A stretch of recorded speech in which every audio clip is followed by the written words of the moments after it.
Coutinho mess a fitting end to Barca's shambolic summer as Real remains stronger.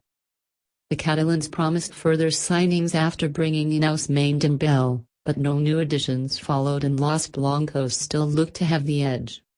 Transfer deadline day came and went for Barcelona. The Blaugrana had seemed certain to bring in at least one more forward before the end of the window, but their pursuit of Liverpool's Philippe Coutinho was a mess in the end, and it sums up a shambolic summer for the Catalan club. Barca were rocked by the departure of Neymar at the beginning of August, when the Brazil forward moved to Paris Saint-Germain for $222 million. Nevertheless, there was still time to strengthen the squad and straight away the plan was clear, not one signing, but two, Ousmane Dembele and Philippe Coutinho. Unfortunately for Barca, everyone in Europe knew about the 222M burning a hole in their pockets and Neymar's move served only to further inflate prices in an already overpriced market. At the beginning of the summer, Borussia Dortmund had wanted 90M for Dembele. Realistically, however, the German club would have settled for far less than that for the French forward. That was until they realized Barca were desperate and flushed with cash. Coutinho? Dembele ultimately left for an initial fee of 105M, which alone makes him the world's second most expensive footballer.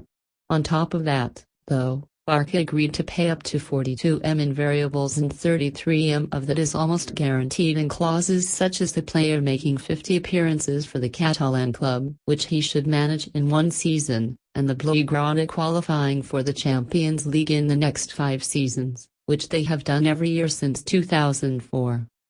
Having sealed the Dembele deal, Barca turned their attentions to Coutinho.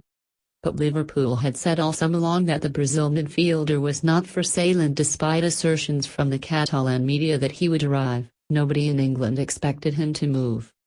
If Barca knew that, then why did they keep pursuing Phil?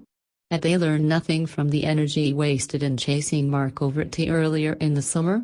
Verratti wanted to join Barcelona and so too did Coutinho, but their teams shut the door, and Barca's inability to secure either transfer is a damning indictment on the Catalan club in the current state. Worst of all is the notion that perhaps they did not actually try that hard. Why did they waste so much time when the answer was no? Why were no other targets sought out until the penultimate day of the window? Moves for Juventus' Paulo Dybala and Monaco's Thomas Lemar were reported, but such transfers take time. It was either incompetence or unwillingness to spend on a second star signing following Neymar's move. Whatever it was, it has left a sour taste for fans as the Barca board face a censure motion brought about by former presidential candidate Augusto Benedetto. Dembele, at least, looks like an excellent player who should shine for many years to come out camp.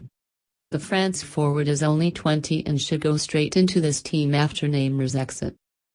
Of the other new signings, Nelson Semedo seems like a shrewd addition at right back, but Gerard Deulofeu, who returned from Everton in a buyback deal, is still making the same mistakes that have halted his development for so long, and Paulino is a bizarre choice in midfield, especially at the age of 29 and for 40M.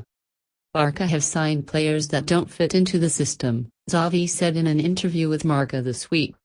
However, it is difficult to know what the side's system is these days, with current coach Ernesto Valverde having utilized a number of different formations already and previous Barca boss Luis Enrique relying heavily upon the team's trident instead of midfield excellence in recent seasons.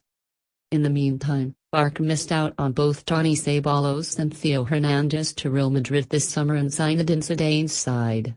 Despite the departures of James Rodriguez to Bayern Munich and Alvaro Morata to Chelsea, still look like the team to beat.